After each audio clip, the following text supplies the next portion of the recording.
Today I would like to talk to you about communicating effectively in the workplace. Within this presentation, I'm going to talk through some fallacies of communication, different types of communicators you'll encounter in your workplace, ways to improve communication in the workplace, and then finally the effect that communication has in the workplace and the effect that effective communication has in your workplace. So common workplace communication fallacies are going to include miscommunication, which can come from a lack of clarity from the speaker or if a listener misinterprets a message.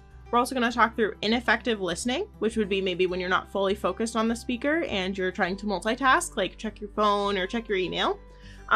Using the wrong approach, method, or timing for delivering a message. So this is especially important if you're trying to deliver constructive criticism or feedback, making sure the employees are in a good headspace and they're ready to receive that feedback so then they can take it and grow constructively instead of maybe reacting negatively to it.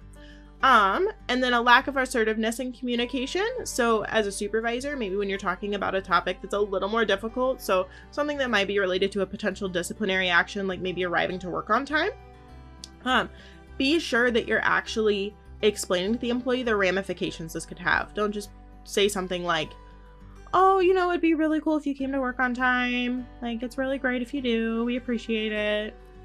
Instead, you could say, hey, I've noticed you've been late the last couple of days. It's really important that you're here on time. Is there something maybe that's keeping you from being here on time? Is there a way we can help you? Because if this continues and it becomes a trend, we're going to have to move forward with potential disciplinary action, which could lead up to and including termination. So we want to make sure that as a leader and as an employee, you're just really clear with what you're trying to say.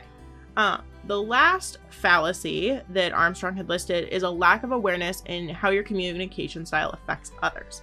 So when we communicate, people perceive us a certain way. So sometimes maybe you come off as demanding, or maybe you come off as like a lack of assertiveness. So it's kind of wishy-washy. So it's really important maybe when you're asking someone for something, especially don't say things like, this needs to be on my desk by the end of the day.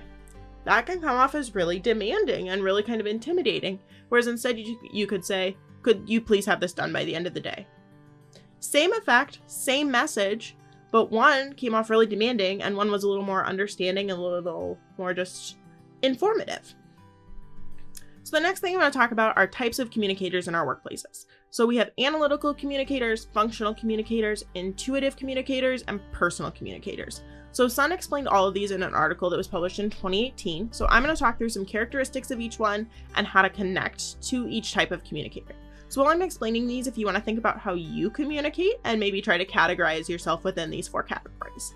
So an analytical communicator. So this is someone who uses data and facts to support what they say, and they prefer precise and specific language. So how to connect with someone like this. So show them the numbers. They like the data, show them the data. Use logic, use facts and figures. And then always argue logic over emotion. So this isn't someone that's going to want to have an emotional conversation. This is someone that wants to see the logical progression and why this choice is the best choice based on logic, facts, and figures. So then limit that chatty conversation. Stick to the point, stick to what you're trying to talk about, because that's what this person's going to care about.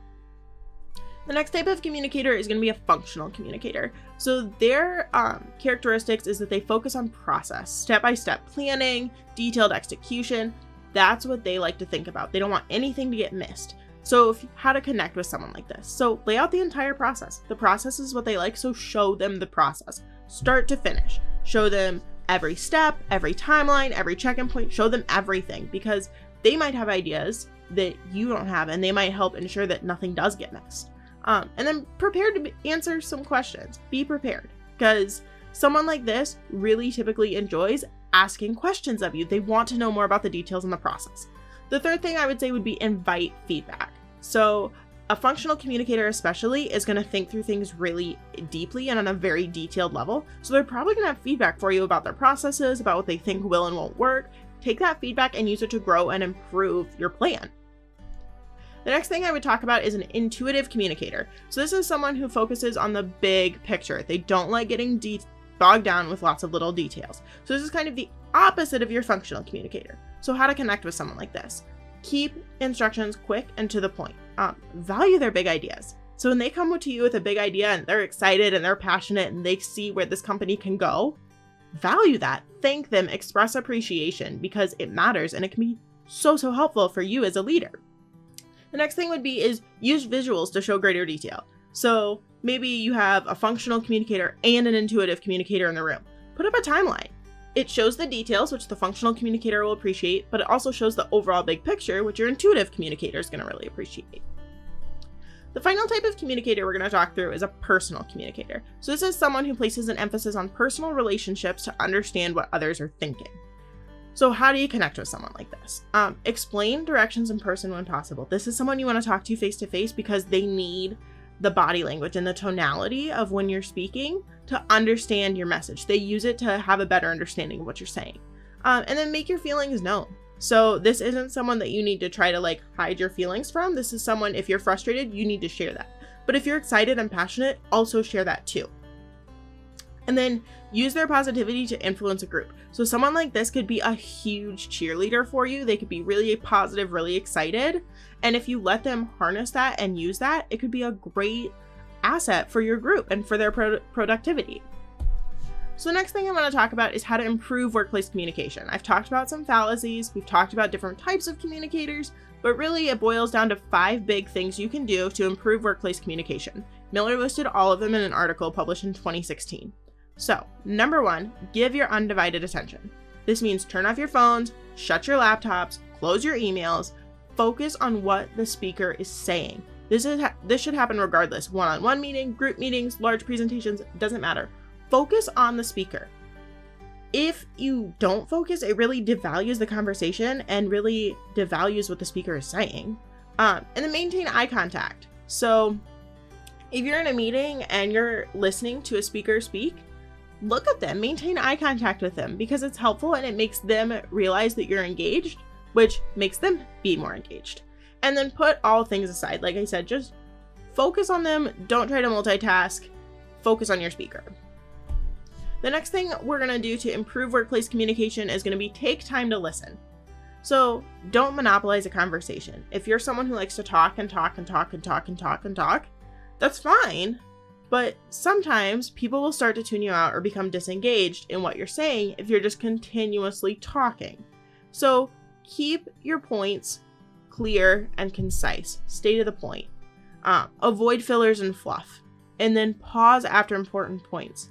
So if I'm going to say something important and I pause, this gives you time to, number 1, make sure you understood what I said. Number 2, come up with questions if you have any. And then number 3, it really allows you to kind of process and just digest what I just said. So when I move on to the next point, you're not going to forget what had already happened. Another way to improve workplace communication is going to be mindful of how you're communicating. So like I said earlier, body language and tonality can have a huge impact on how your communication is received. So use open body language, use a relaxed facial expression. We don't want to sit with our arms crisscrossed like this because you feel really kind of closed off and it can be viewed almost defensively. Whereas if I sit with my arms open, my hands open, relaxed expression on my face, people view you as a lot more open and want to communicate with you. Another thing to do is you as a listener can smile and nod appropriately when you are listening to a presentation. So if your coworker is up there giving a presentation that they've spent the last 2 weeks working on, and you're able to sit there, focus your full attention on them, smile, make eye contact, nod, that helps them know that you're engaged and it helps keep you engaged as well. Another way to improve workplace communication is going to be follow up in writing. So people communicate in a lot of different ways, and for some people, a follow-up in writing can be the most effective method of communication. So designate a person to take notes prior to a meeting. Use the information that they take, the notes they take, create a bullet pointed list, and then send it out after the meeting. This can help with follow-ups, so any potential follow-ups that were missed, and it acts as a refresher so everyone's on the same page. Short, concise notes are really key here. So don't type paragraphs and paragraphs of information. Bullet pointed, short, easy to understand lists so people can make sure they understood everything in the meeting, and if they missed something, they're easily able to follow up with you. The final way to improve communication in the workplace is going to be inform and inspire. So clarify your thoughts and ideas when you share them with your team and peers. So make sure when you're speaking and you're really passionate and you're excited about something, make sure they understand what you're trying to explain to them. And then plan for your communication to be effective and inspire your team as well as educate them. So the big thing with this is when you're thinking about communicating to your team or with your team, don't schedule a meeting for Friday at 4 p.m. no one is going to be engaged. We're all ready for it to be the weekend, and we're ready to take a little bit of time off. But if you're going to schedule a meeting, maybe let's say an 8 a.m. meeting on a Tuesday, have breakfast there. Help get the team excited. Share exciting information about prospects and the future of the company, and then also educate them. Share what you needed to share. And then plan your communication ahead of time to ensure you're prepared. So don't come into a meeting without any preparation or any notes. Make sure you have an agenda so you can stick to it and you can communicate effectively throughout the whole meeting. So we've talked a lot about communication, but now I really want to focus on why communication matters. So SHRM has published articles based on effective conversation. So here are the reasons that they have listed that help of why effective communication is important and the impact it can have in your workplace. So number 1, effective communication builds employee morale, satisfaction, and engagement. Those are huge factors to the success of your workplace and the happiness of your employees. Your employees are your most important asset in a workplace. So we want them to have a high morale, we want them to be satisfied, and we want them to be engaged. And then it also helps them understand terms, conditions, expectations. So you can avoid a lot of potentially uncomfortable conversations, a lot of hurt feelings, all of those kind of negative things that sometimes happen in the workplace if you have clear set expectations. And if you do set expectations that are clear, your employees are going to work to strive to meet them and exceed those expectations, which is only going to help keep them more engaged and boost their morale when they do. Another thing that communication is really valuable is that it can educate employees on important and relevant workplace topics. So that sounds really basic. Of course, communication educates people, but if you communicate effectively, that's when education happens. So let's say you're going to launch a new health initiative to kick off the new year. If you don't communicate the details of that, or maybe the awesome potential prizes of that, or any of those things to your employees, they're not going to be excited and they're not going to do the extra things to get healthy. But if you go through and you launch this program off, you're very detail oriented, you explain the awesome things that can happen if they do the program, it's going to boost their morale, it's going to keep them engaged, and they're more likely to actually participate and understand what's happening in your workplace. Communicating also gives employees a voice. So when they're giving you feedback, when they're asking you questions, when they're asking for clarification, make sure you're communicating your answers effectively so they can better do their job.